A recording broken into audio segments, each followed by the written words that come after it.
If you work as a manufacturing facilities engineer, installing a new piece of equipment can be as complex as the machinery itself. From prep work to alignment and testing, it's your team's job to put it all together. That's why it's good to have Grainger on your side. With industrial-grade products and next-day delivery, Grainger helps ensure you have everything you need close at hand through every step of the installation. Call 1-800-GRAINGER, click Grainger.com, or just stop by. Grainger, for the ones who get it done. Hello, it is Ryan, and I was on a flight the other day playing one of my favorite social spin slot games on ChumbaCasino.com. I looked over at the person sitting next to me, and you know what they were doing? They were also playing Chumba Casino. Everybody's loving having fun with it. Chumba Casino is home to hundreds of casino-style games that you can play for free anytime, anywhere. So sign up now at ChumbaCasino.com to claim your free welcome bonus. That's ChumbaCasino.com and live the Chumba life. Sponsored by Chumba Casino. No purchase necessary. VGW Group. Void where prohibited by law. 21 plus. Terms and conditions apply.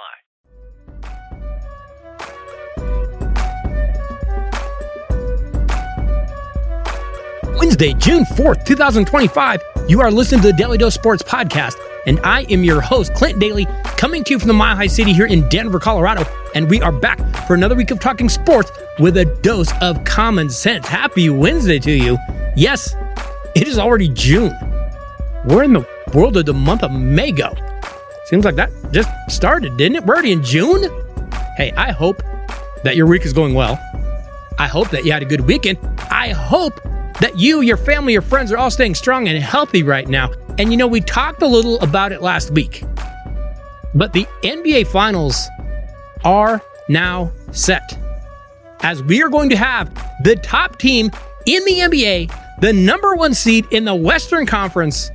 Yes, I'm talking about the Oklahoma City Thunder, who will be facing the number 4 seeded and somewhat surprising Indiana Pacers. Yeah. You know, the most amazing part about this is we actually get 2 small market teams facing each other in the finals. That just doesn't happen very often. Game 1 is tomorrow night in Oklahoma City. And hey, why not just jump in and preview how this is going to go right now? The Oklahoma City Thunder got here by routing the Minnesota Timberwolves in 5 games in the Western Conference Finals. Oklahoma City's appearance in the finals is their first since they had Kevin Durant and Russell Westbrook and James Harden, and they went there in 2012. Over in the East, the Indiana Pacers and New York Knicks reignited that rivalry, and the Pacers overcame the Knicks in 6 games. Indiana is back in the finals for the first time since back in 2000. Hey, we have 2 small market teams in the finals for the first time since 2007. And that is somewhat exciting news for small markets. But here is who that is not good news for: the NBA. Because we all know ratings have been on a steady decline since Michael Jordan, and I don't know if this is going to help. Okay, so who is actually going to win this series? And when I look at this, I'll be honest. This feels very David versus Goliath to me. Not that it can't happen, but I'm just concerned that it would happen. Hey, we're going to get that very efficient offense of Indiana against that very physical and very talented defense of Oklahoma City. Pacers guard Tyrese Halliburton, he is a pass-first point guard, but he can score. And he has been playing so well this postseason. However, he has not seen anything in the Eastern Conference remotely close to what he's going to see against the Thunder. Because Shai Gilgeous-Alexander, Alex Caruso, they are going to be a pain, and they're going to jam him up in ways that Knicks guard Jalen Brunson could not do because he was just too small. This is going to be very, very different. But there are a couple of key things I want you to watch in these NBA Finals that are going to kind of tell you how this is going to go. And one of the biggest keys is going to be the bigs inside. Hey, the Pacers are talented. They've got Pascal Siakam and Miles Turner, but they are going to be a bit undersized, and that's going to be a problem against the Thunder. Because the Thunder have those bigs, Chet Holmgren, Isaiah Hartenstein, and even Jalen Williams will play in there a little bit. The other aspect I want to watch is, can Indiana go out and just play fast pace, hectic basketball. Because if somehow they can, and the Thunder don't transition that well, then maybe this gets interesting. I just don't know that they're going to be able to do that. Another key aspect in this series is the fact that I really liked Indiana's depth in the postseason. It has been a big reason for their success. You could see against the Knicks go to their bench, Indiana goes to their bench, suddenly Indiana takes a big lead. Here's the problem for Indiana. I actually think the Thunder have more depth than they do. Now, I do believe Indiana coach Rick Carlisle is absolutely proving that he is one of the best coaches in the league. One of the best coaches of this era. I mean, he's now taken his second team to the NBA Finals. The problem is, coaching can only fix so much. And I think that deck is stacked against him here. Okay, so who am I picking in these NBA Finals? Well, I'm going to take the Thunder in a sweep. 4 straight. No, I'll be nice. I'll go Oklahoma City in 5 games.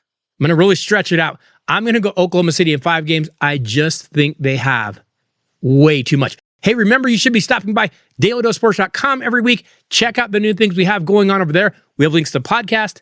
We have links to new articles each week. In fact, one went out this week about University of Colorado head coach Deion Sanders. You might want to check that out. You can also email the podcast at dailydosesports@gmail.com.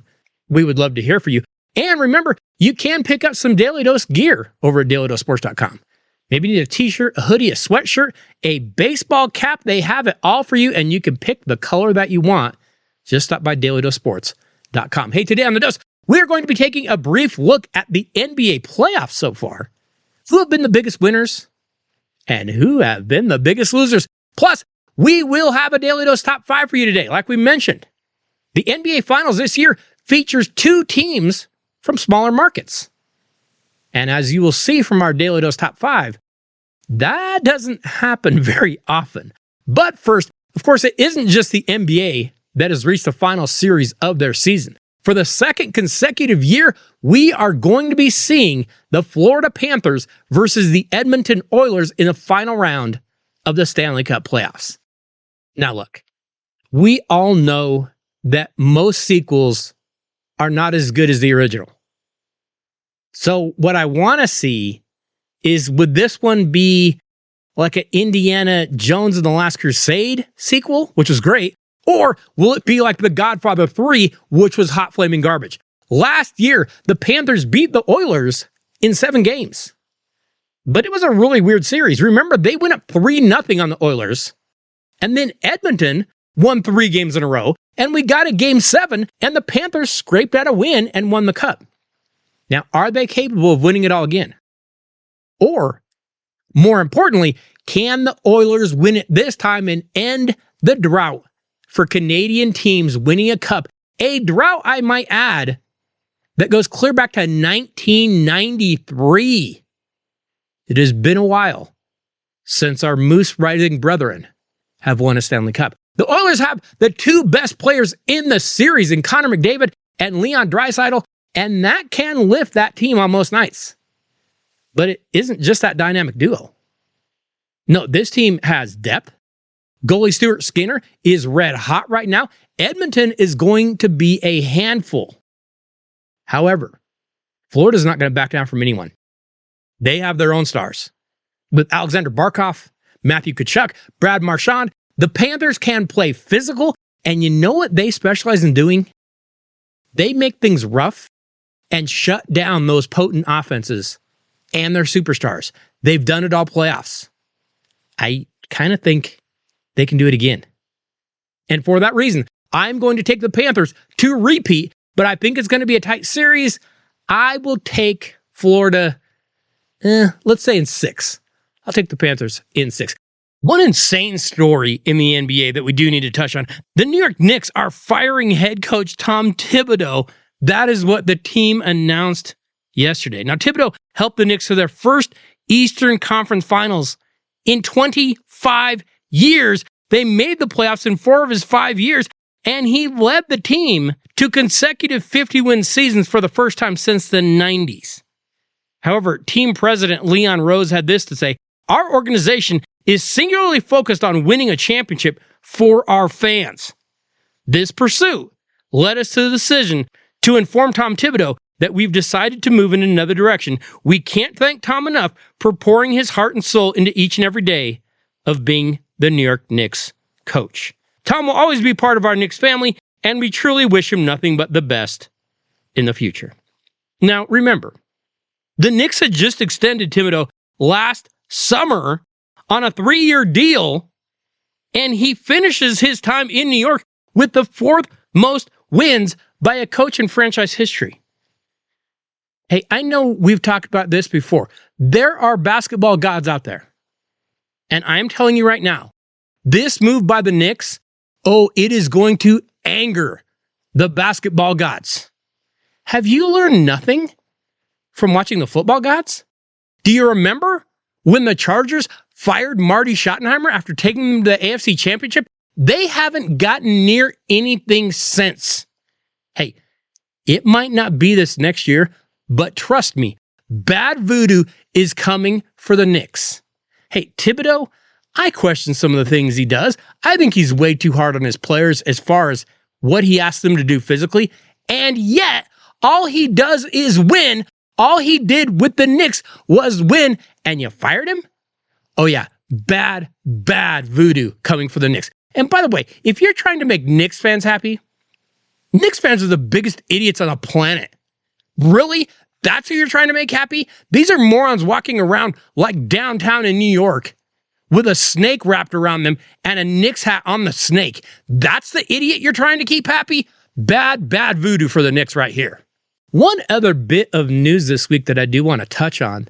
A woman has accused New Orleans Pelicans forward Zion Williamson of rape in addition to sexual, physical, emotional, and financial abuse over the span of a multi-year relationship. That is according to a lawsuit submitted to the Los Angeles Superior Court last Thursday. The woman, who identifies as Jane Doe, is accusing Williamson of a continuing pattern of abusive, controlling, and threatening behavior over the course of a relationship that started during Williams' freshman year at Duke and then lasted from 2008 until 2023.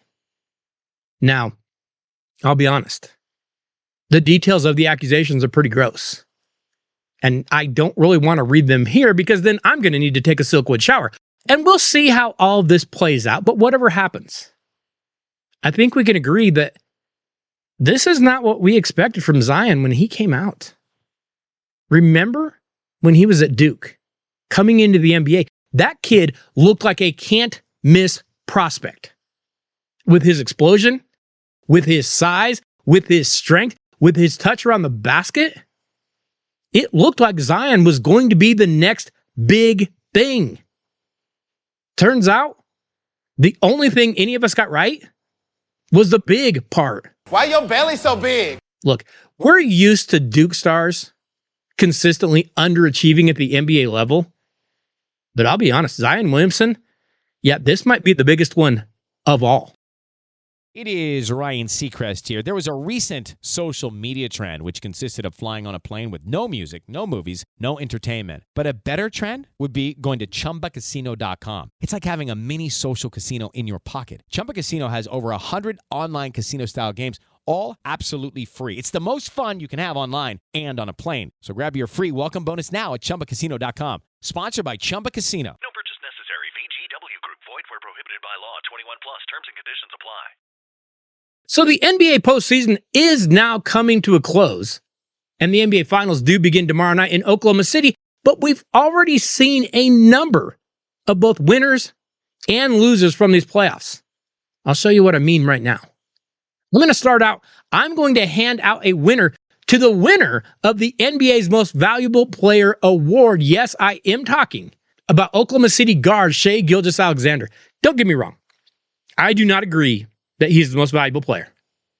But he has looked like the best player on the best team in the postseason. So far in the playoffs, SGA is averaging 29.8 points per game. Hey, dude is scoring at a pretty high pace.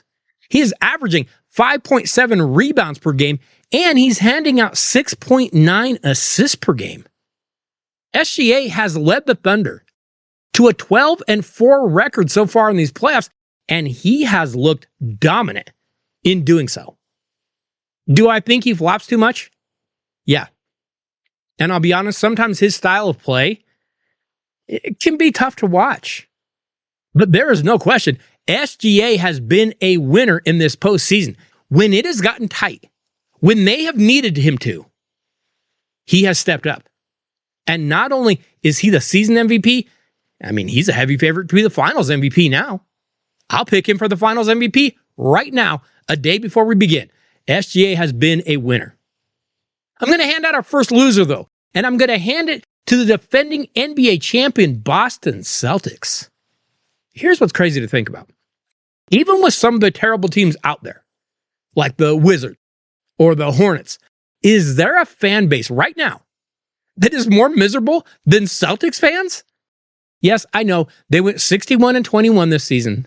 They were the number 2 seed in the East. They plowed through Orlando in just 5 games. They looked like they were still the team to beat, but then it all went bad. It went very, very bad.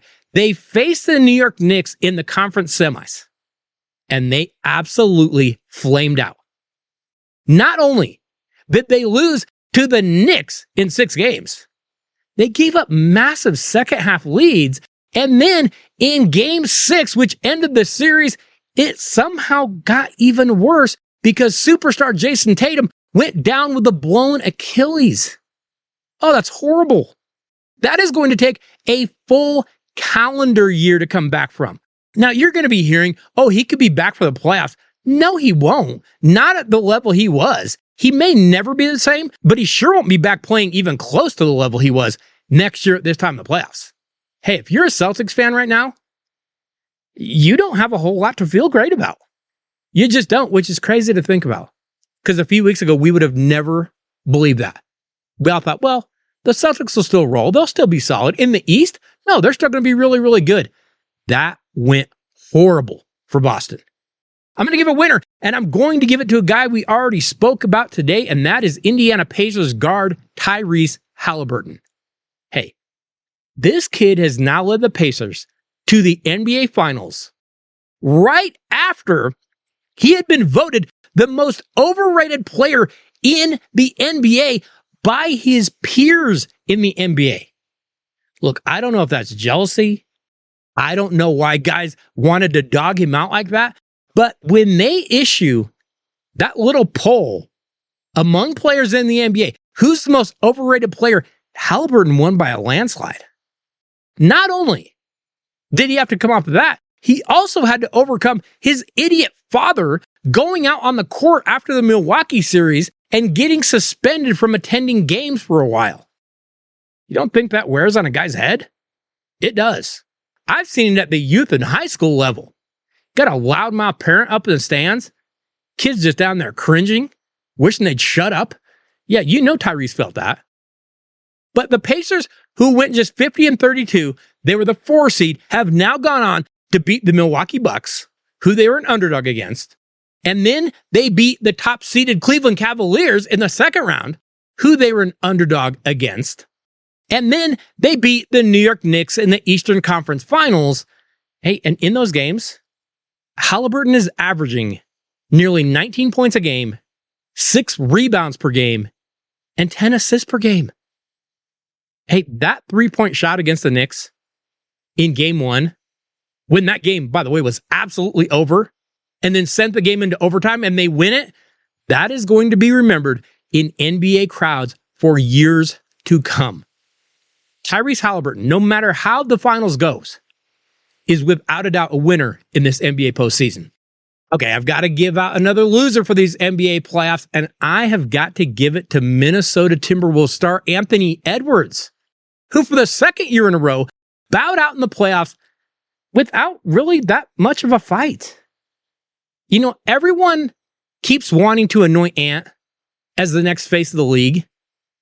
The problem is that he's just not really producing all that much in crunch time. Guys want to say, oh, he looks a little like Jordan. Oh, he can score at will like Jordan. Sometimes.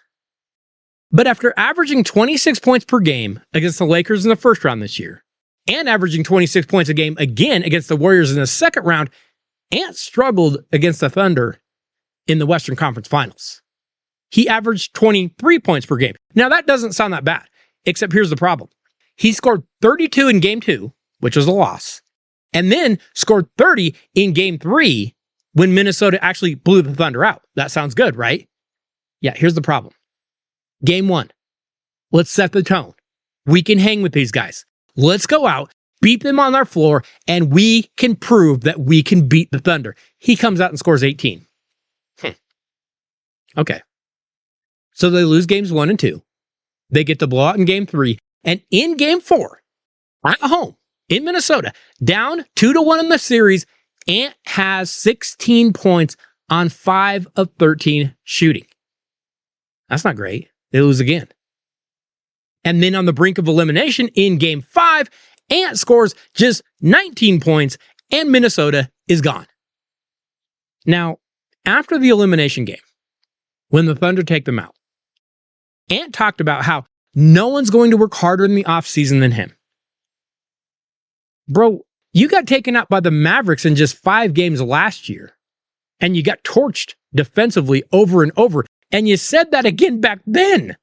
He also talked last week about how he was actually making the right plays in this series against the Thunder because he didn't shoot as much since the Thunder were doubling him and taking him away. Yeah, welcome to being a superstar, Anthony. Do you think that MJ and Magic and Bird and Kareem and Kobe and Doc, do you think they weren't getting doubled and tripled and quadrupled? Stars make plays, and Anthony Edwards isn't making them when it matters the most. He has to be a loser for this postseason. I'm going to give a winner, and I'm going to give it to the Villanova Wildcats. Yes, I realize that Nova is no longer a college hoops powerhouse like it was when they had head coach Jay Wright, but think about what those players from that era are currently doing in the NBA. I mean, Jalen Brunson might honestly be the most clutch player in the game today. Mikal Bridges, Josh Hart, they are also big contributors for those New York Knicks. Dante DiVincenzo is a key player for Minnesota. That Villanova era was absolutely incredible, and that's not even counting guys like Colin Gillespie, who's with Phoenix, Cam Whitmore, who's with Houston, Jeremiah Robinson Earl is down with New Orleans. Hey, Villanova went on an amazing run, and we are feeling that era of Villanova hoops in the NBA right now. Big winner to Villanova. Oh, and by the way, they also just got their own pope elected, so that's a big one too. I will give that a loser though, and I'm going to give it to the older generation of NBA players. Now, I want you to think about this for just a second. LeBron James, Steph Curry, Kyle Lowry, Kevin Durant, James Harden, Anthony Davis, Chris Paul, Russell Westbrook, Draymond Green, Kawhi Leonard, Giannis Antetokounmpo, Kyrie Irving, Paul George, Damian Lillard, Klay Thompson, Jimmy Butler. Not a single one of them got past the second round this year in the playoffs. That's honestly amazing. Those guys have not just dominated the league year in, year out. They have dominated the postseason and dominated being in the finals. Not one of them got past the second round of the playoffs. I mean, we kind of forget it. But Father Time is undefeated. And here is more proof. These guys were dominating the league, going to the finals every year, winning titles. Not that they can't still have success, but that generation of players, they are no longer the primetime players. The younger generation is taking over without a doubt.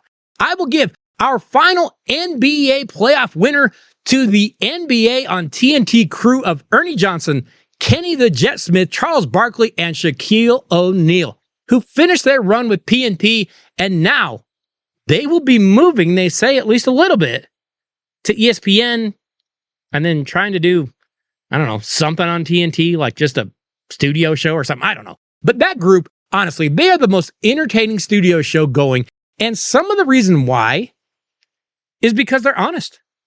Hey, if the game is terrible, they will say it.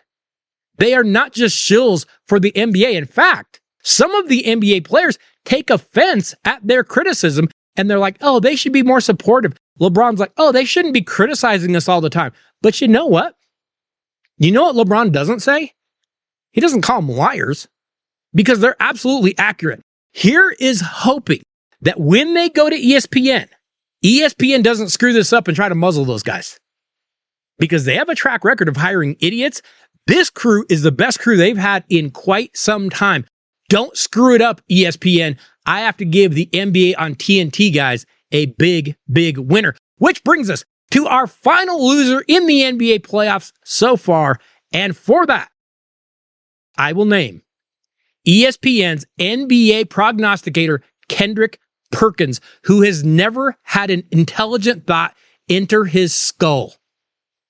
Honestly, I can literally listen to this fool and just believe the opposite of anything he says. I have no idea how he has a job. It's actually unreal. Remember 2 years ago, he was telling us that Joel Embiid deserved the MVP over Nikola Jokic, and he claimed the only reason Jokic would win was because of a racial bias by voters. Yeah, that aged like milk.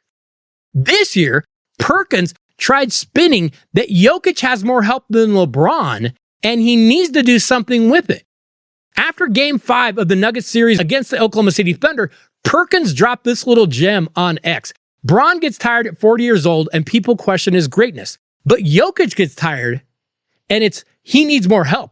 We got to stop moving goalposts. Okay, here's some facts about that game in Game 5.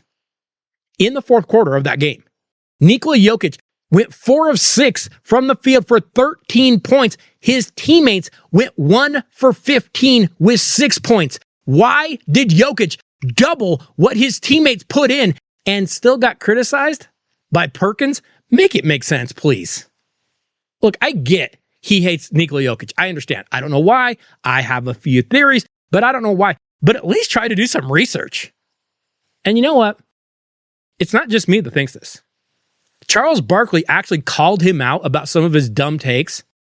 Here's a clip from that TNT crew, and it is kind of what makes them so great. Barkley, just step up and kill it right now.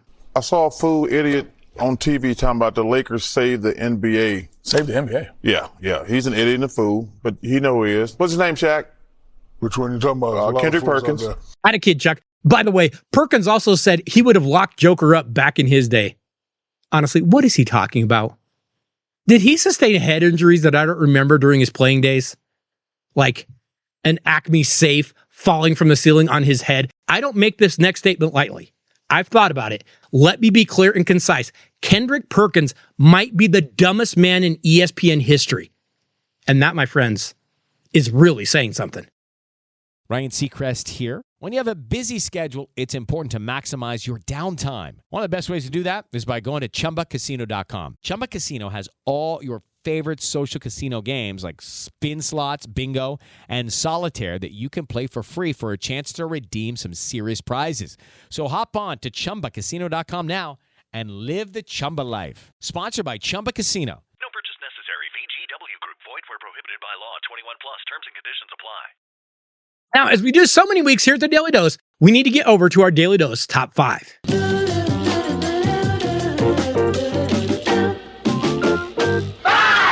Yes, as we have been talking about this week, the NBA Finals will begin tomorrow in Oklahoma City as the Thunder will face the Indiana Pacers.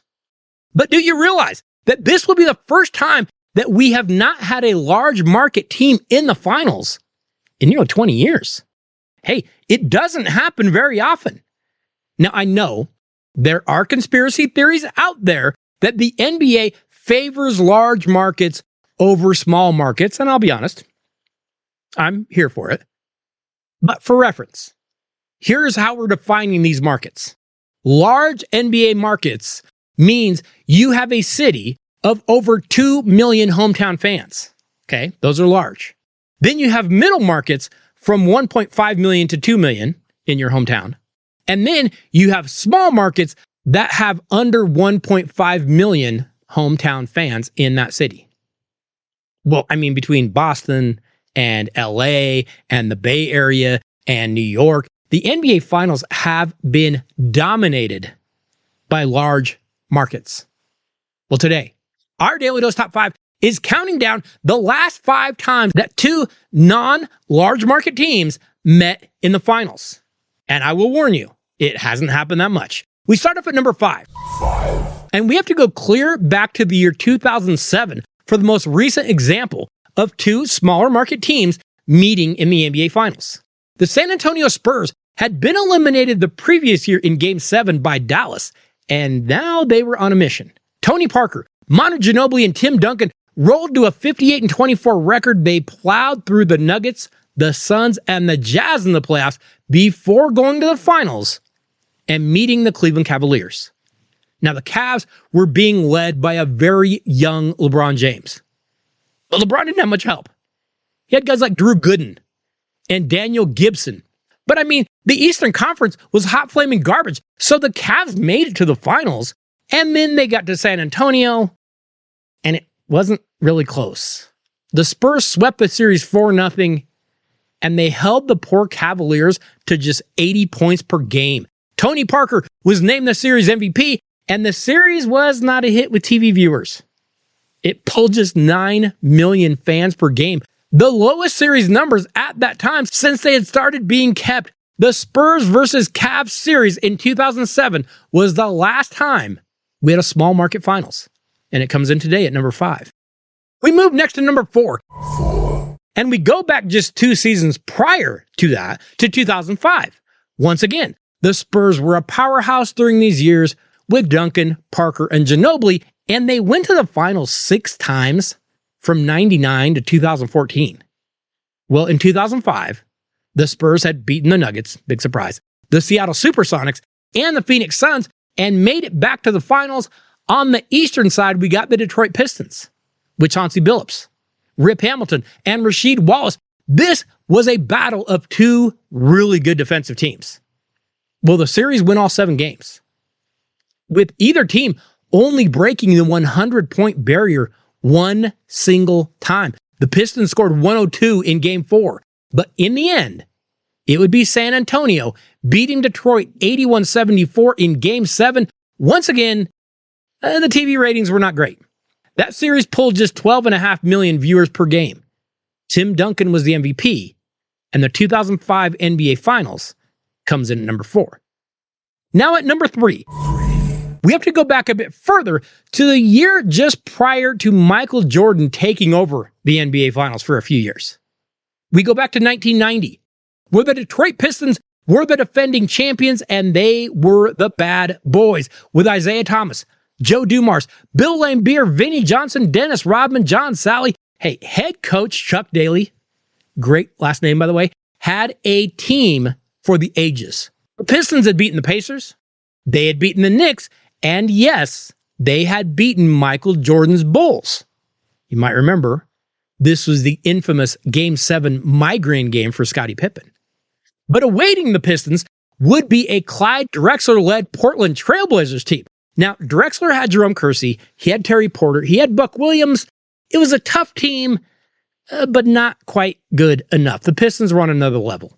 They beat Portland in 5 games, and Isaiah would be named the MVP of the series.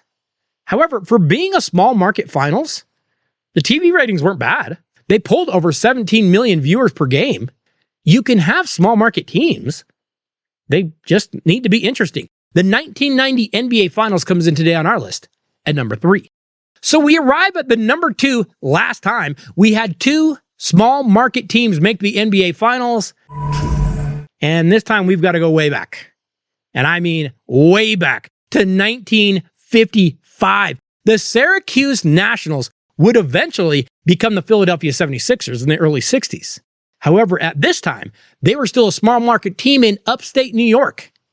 And at this time, because of some shakeups in the league, there were actually only 9 teams in the NBA. Now, the Nationals had gone 43-29 under big man Dolph Schayes and a guard that would eventually become the play-by-play radio commentator for the Chicago Bulls, a guy by the name of Johnny Kerr. In fact, he would actually call Michael Jordan's game-winning shot against the Cleveland Cavaliers in 1989.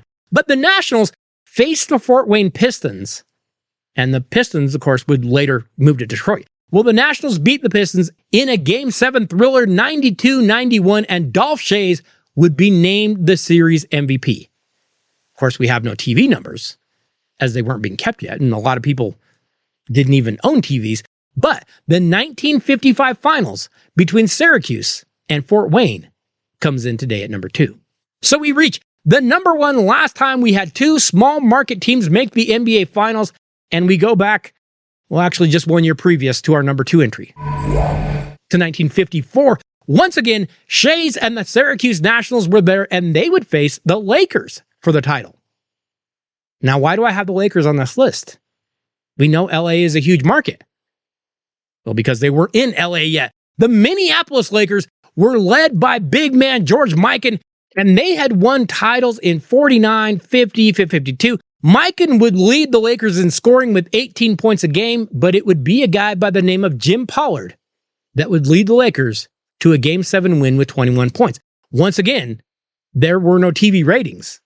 And once again, the city of LA somehow claims this title as their own, even though it was nowhere near California or the city of Los Angeles. Hey, it hasn't happened much in the history of the NBA that we have seen not one, but 2 small market teams meet up in the finals. It doesn't mean it will be a bad final.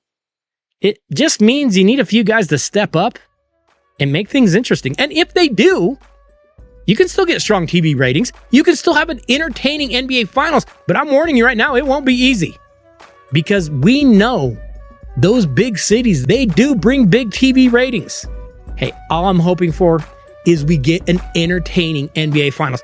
I would be thrilled to be wrong. Hey, Indiana, make this close. Make it tight. Take it to 6-7 games.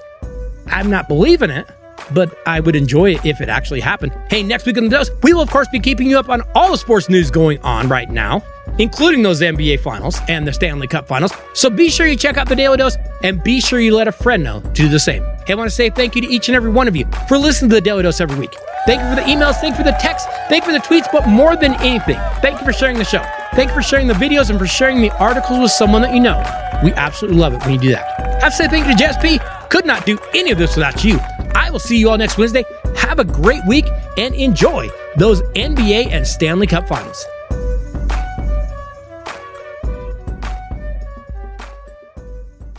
Why your belly so big? It is Ryan Seacrest here. There was a recent social media trend which consisted of flying on a plane with no music, no movies, no entertainment. But a better trend would be going to ChumbaCasino.com. It's like having a mini social casino in your pocket. Chumba Casino has over 100 online casino-style games, all absolutely free. It's the most fun you can have online and on a plane. So grab your free welcome bonus now at ChumbaCasino.com. Sponsored by Chumba Casino. No purchase necessary. VGW Group. Void where prohibited by law. 21 plus. Terms and conditions apply.